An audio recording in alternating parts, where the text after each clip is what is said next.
नाणेघाट येथे आंबेगाव तालुक्यातील 23 वर्षीय तरुण पाय घसरून खोल दरीत पडल्याचा संशय। मिळालेल्या माहितीनुसार दत्ता विनायक लोंढे राहणार पारगाव तर्फे अवसरी तालुका आंबेगाव हा तरुण आपल्या 4 मित्रांसह जुन्नरच्या नाणेघाट येथे फिरायला आला होता। नाणेघाट येथील नानांच्या अंगठ्याजवळ पोहोचल्यावर दत्ताने मित्रांना मी गाडीत जाऊन बसतो असे सांगितले व तेथून निघून गेला। त्यानंतर चालता चालता त्याचा पाय घसरून तो नाणेघाट येथील नानांच्या अंगठ्याजवळील खोल दरीत पडल्याचा संशय आहे। तेथील एका झाडाजवळ चप्पल आढळून आली असून ती चप्पल दत्ताचीच असल्याचा अंदाज आहे।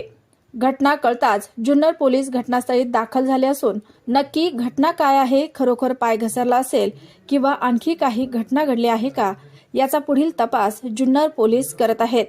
जुन्नर टाइम्स, नाणेघाट, जुन्नर। खरं तर आज नाणेघाट या ठिकाणी अतिशय वाईट दुर्घटना घडलेली आहे।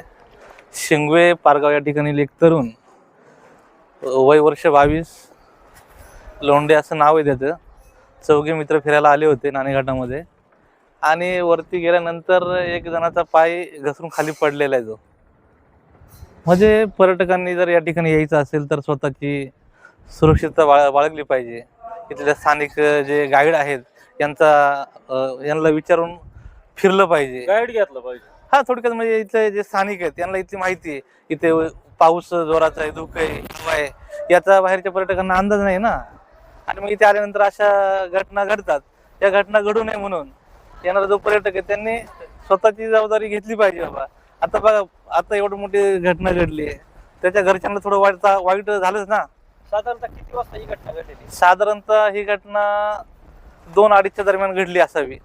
ती पोरं ज्यावेळेस खाली आली त्यांनी सांगायला सुरुवात केली की आमचा एक मित्र हरवलाय। मग त्यांनी असं सांगितलं नाही की पडलंय म्हणून, फक्त हरवलाय। मग शोधाशोध घेतली, त्यांची गाडी इकडे पलीकडे होती, ब्रिजा त्यांची गाडी आहे। मग तो काही तर सापडल्यानंतर मग आम्ही स्थानिक सगळे जमा झालो आणि मग शोध सुरू केला। मग वरती गेला असता मग त्या पोराची चप्पल दिसली तिथे आणि तिथे एक वर्षाचं झाड आहे, त्या वर्षाच्या झाडाची फांदी तुटलेली आहे। मग तिथून असं खाली घसरल्यासारखं दिसतंय। फांदीला धरलं होतं? हो, म्हणजे ते फांदी तुटलेली आणि त्याच्या चपला पडलेल्या आहेत। म्हणजे असं आम्हाला तिथं दिसलेलं आहे।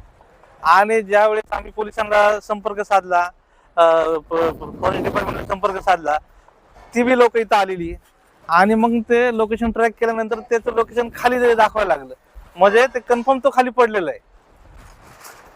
त्याचं नाव माहिती का पडलंय ते? दत्ता विनायक लोंढे, शिंगवे पारगावचा तो मुलगा आहे। आणि आता पोलीस आले होते का इथं? पोलीस आले होते, पोलिसांनी स्थानिक तपास केलेला आहे। पोलीस आता इकडे खाली गेलेत, तर रेस्क्यू टीमला बी आपण सांगितलेलं आहे, ती बी टीम येते। आता बघू, आता टाइम पण होत आलेला आहे।